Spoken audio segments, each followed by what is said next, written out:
तो आज की इस वीडियो में हम बात करने वाले हैं स्पेशली उन लोगों के लिए जिनके अकाउंट पर लेन मार्क लगा है या पूरा का पूरा अकाउंट फ्रीज हो गया है। कई बार साइबर सेल के द्वारा आपके अकाउंट पर जो भी फ्रीज लगाया जाता है या अकाउंट पर लेन मार्क लगाया जाता है, जब भी आप बातचीत करते हैं या केस सॉर्ट आउट हो जाता है तो एनओसी भेज दिया जाता है। अब ऐसे में कैसे कंफर्म करेंगे कि एनओसी आपके ब्रांच को भेजा गया है या फिर नहीं? क्या इसे ऑनलाइन ट्रेस किया जा सकता है कि एनओसी मिली है आपके बैंक को या फिर नहीं? तो इन सभी सवालों का जवाब आज की इस वीडियो में मिलेगा। इस वीडियो में हम सिर्फ इस पॉइंट पर डिस्कशन करेंगे कि अगर आपको एनओसी मिल गया है तो एनओसी के बाद आपको क्या प्रोसेस करना रहेगा, तभी आपका अकाउंट अनफ्रीज होगा या लैंडमार्क रिमूव होगा। तो चलिए शुरू करते हैं आज की वीडियो। देखिए, कई बार होता क्या है कि जब भी आपके अकाउंट पर लैंडमार्क लगता है या पूरा का पूरा अकाउंट फ्रीज कर दिया जाता है साइबर सेल के द्वारा, तो इसमें कुछ बेसिक पॉइंट्स हैं जो कि आपको समझ लेना चाहिए। अब ये वीडियो हो सकता है कि मेरे प्रीवियस सब्सक्राइबर देख रहे हैं या हो सकता है आप इस वीडियो पर नए हो,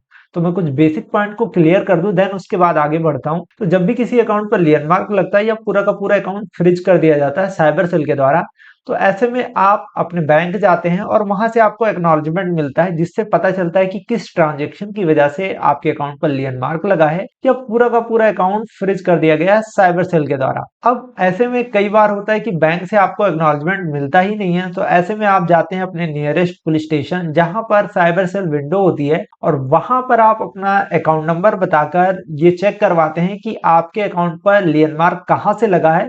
या किस साइबर पुलिस स्टेशन ने आपके अकाउंट को फ्रीज कर दिया है। अब ये दोनों चीजें जब क्लियर हो जाती है, उसके बाद आप अपने इन्वेस्टिगेशन ऑफिसर को कांटेक्ट करते हैं। कई बार कॉल पिकअप होती है, कई बार नहीं भी पिकअप होती है, लेकिन अब आप अपने बैंक में एक सिंपल एप्लीकेशन देके अपने केस को प्रोसीड करवा सकते हैं और आपके अकाउंट पर लैंडमार्क या आपके अकाउंट पर लगा फ्रीज अनफ्रीज करवा सकते हैं। अब उसकी बात हम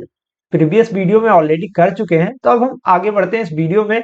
कि अगर साइबर सेल के द्वारा आपके अकाउंट पर लगा लैंडमार्क या आपके अकाउंट पर लगा फ्रिज की वजह से आपके अकाउंट में सारी एक्टिविटी बंद हो गई है और इन्वेस्टिगेशन ऑफिसर ने अब एनओसी आपके बैंक को भेज दिया है, तो इसको कैसे कंफर्म करेंगे? तो इसमें आपके अकाउंट पर लगा लैंडमार्क या अकाउंट पर लगा फ्रिज से रिलेटेड जब भी साइबर इन्वेस्टिगेशन ऑफिसर यानी आईओ बैंक को ईमेल के माध्यम से एनओसी सेंड करता है, तो ऐसे में ब्रांच तुरंत एक्शन नहीं लेता। यहाँ पर हम आपको बता दें कि अगर आपको अपना एक्नॉलेजमेंट मिला हुआ है जिसकी वजह से साइबर इन्वेस्टिगेशन ऑफिसर ने आपके अकाउंट पर फ्रीज लगाया है या अकाउंट पर लैंडमार्क लगा दिया है, तो इसको ऑनलाइन ट्रेस करने का कोई ऑप्शन नहीं है। यानी कि आपकी केस कहां तक प्रोसीड हुआ है, एनओसी भेज दी गई है या फिर नहीं, और जिस केस से रिलेटेड आपके अकाउंट पर लैंडमार्क लगाया गया था या पूरे के पूरे अकाउंट को फ्रीज कर दिया गया है,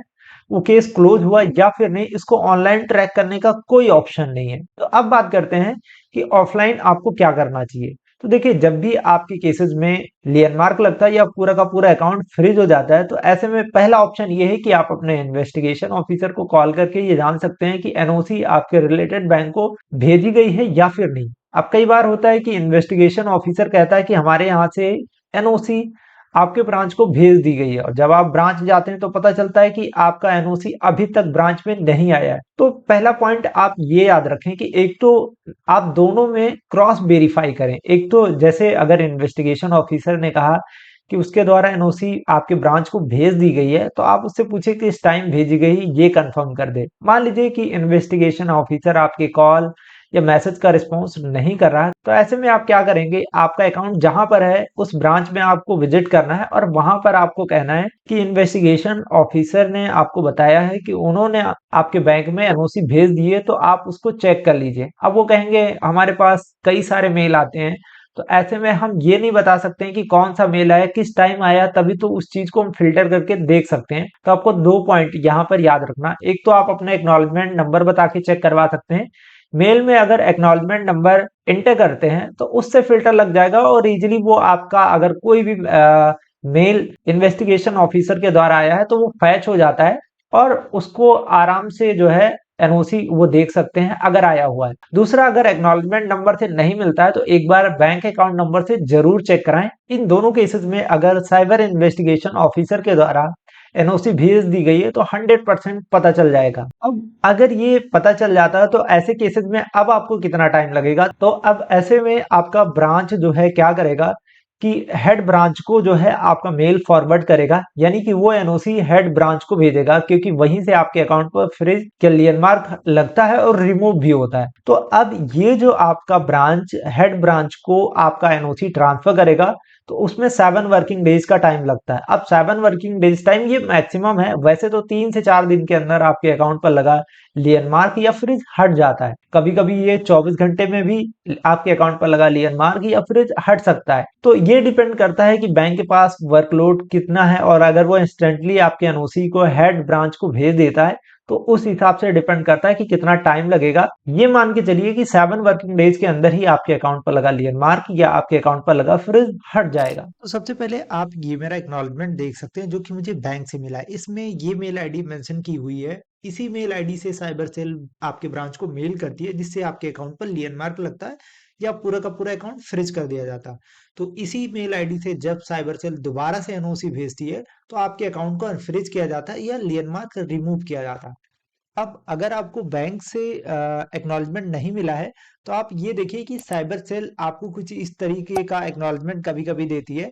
तो आप उसमें भी एक बार क्रॉस चेकिंग कर सकते हैं, जिसमें मेल आईडी ऑलरेडी मेंशन रहती है। अब इसी मेल आईडी से ही आपके ब्रांच को मेल आना चाहिए जिसमें एनओसी होती है, तभी आपके अकाउंट का लियन मार्क हटेगा या रिमूव होगा। अब अगर मान लीजिए कि आपके अकाउंट से रिलेटेड जो भी आपके अकाउंट पर लियन मार्क लगा था या अकाउंट पर लगा फ्रीज की वजह से आपको जो एनओसी मिली है उस पर भी बैंक कोई एक्शन नहीं ले रहा, 1 हफ्ते से ज्यादा हो गया आपके अकाउंट पर लियन मार्क लगी है, अकाउंट को फ्रीज हुए, एनओसी मिलने के बाद भी आपका अकाउंट अनफ्रीज नहीं हो रहा, तो ऐसी स्थिति में आप क्या कर सकते हैं? तो देखिए, पिछली वीडियो में मैंने इसी टॉपिक पर बात किया था कि अगर बैंक आपकी नहीं सुनता तो सीपी ग्राम्स पर आप उस पोर्टल को लॉग इन करके कंप्लेन कर सकते हैं। कई सारे लोग का पोल में ये रिस्पॉन्स था, उन्होंने आंसर किया था कि सीपी ग्राम पर भी कंप्लेन करने से कोई भी सॉल्यूशन नहीं मिल रहा है। तो वैसे में मैं उनको बता दूं कि जब भी आप कोई कंप्लेन करते हैं तो follow up time to time करना होता है, और जो भी ग्रीवेंस ऑफिसर है जिसने आपकी क्वेरी रेज की है वो रिस्पॉन्स करता है। अब उस रिस्पॉन्स के अगेंस्ट अगर जाना तो आप अपील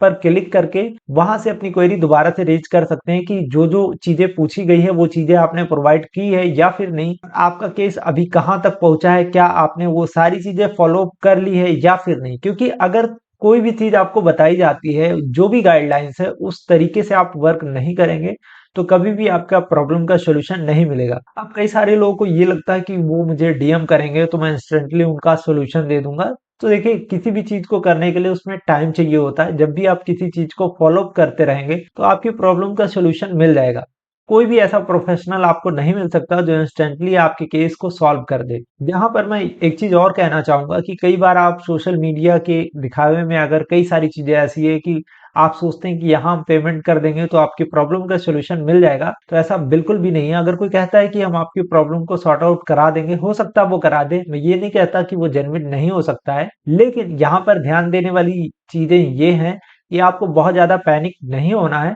और अपने केस को अगर आप खुद फॉलो अप करते हैं तो आप उसको और बेहतर समझ पाएंगे और सॉल्यूशन भी आपका टाइम से मिल जाएगा। अदरवाइज कौन आपके केस को कैसे प्रोसीड कर रहा है, किस वे में प्रोसीड कर रहा है, इसके बारे में आपको जानकारी नहीं रहेगी, और वो कौन से एप्लीकेशन सबमिट कर रहा है, कौन से नहीं सबमिट कर रहा है, क्या उसको आपके बारे में प्रॉपर जानकारी है या फिर नहीं, इन सभी चीजों को अगर आप नहीं समझ पाते हैं, इन केस अगर कोई भी केसेस ऐसे हैं कि मान लीजिए रिप्रेजेंटेशन की जगह